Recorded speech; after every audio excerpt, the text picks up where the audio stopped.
Hey everybody, here is your little extra supplemental lesson on organizational commitment from chapter 4. The book mentions affective commitment, organizational commitment, and continuance commitment. So you probably see me wearing my Alabama shirt. Today's a big day. My high school senior son declared that he's going to be Mr. Roll Tide for the next 4 years.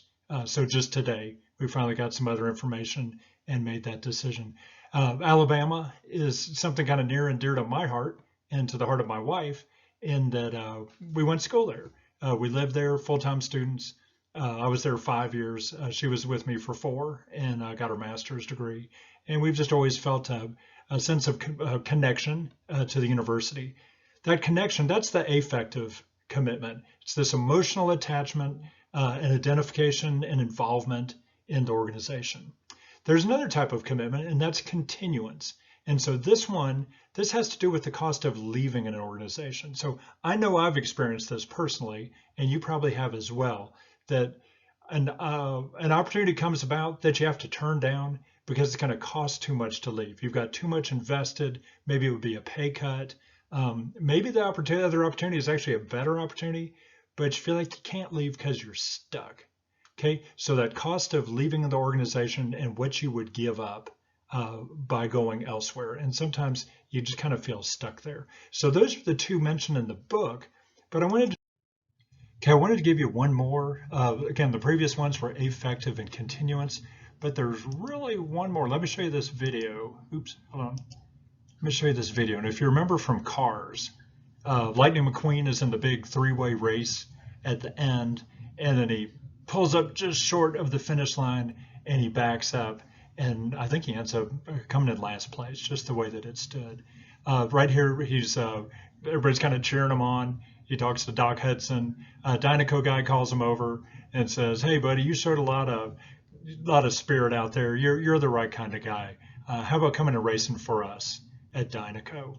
And so Lightning kind of, "Really, me? I didn't win it." And he's like, "Yeah, but it's about more than just racing, and we'd be honored to have you come and represent."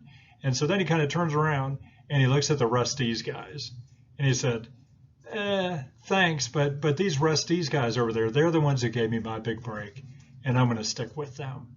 Okay, that's something different. That's not affective. That's not that emotional connection, and it's not continuance. He's not really giving up stuff. He would actually be better off riding for Dynaco. But this is the third one, and this is called normative commitment. So this is just one of those when you see this typology of affective and continuance, normative is in there as well. That's that third one. So normative commitment, as you see right there, that's this sense of perceived obligation. I have a duty and a responsibility. In this case, with Lightning, he says, they're the ones who gave me my break. I'm not going to leave them. I'm not going to abandon them. I'm going to stick with them.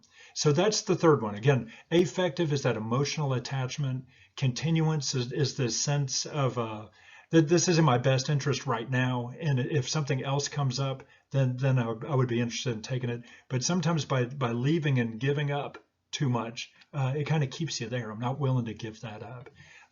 My daughter, for example, she's in her first job right now, and I think she has a great sense of this normative commitment, that company took a risk on her. They hired her kind of when others wouldn't. And so she owes them. That's that sense of duty and obligation, and so she's going to stick with it.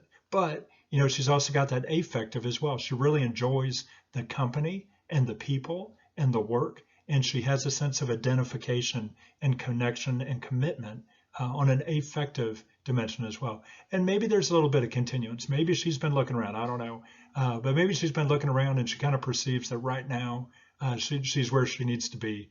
Because that's really kind of the best thing for her right now. So again, as you go through this and think through this week, just remember this third one. The book mentions the other two, but think about this third one as well, and then kind of include that in your analysis and thinking. So that's it. Have a good night.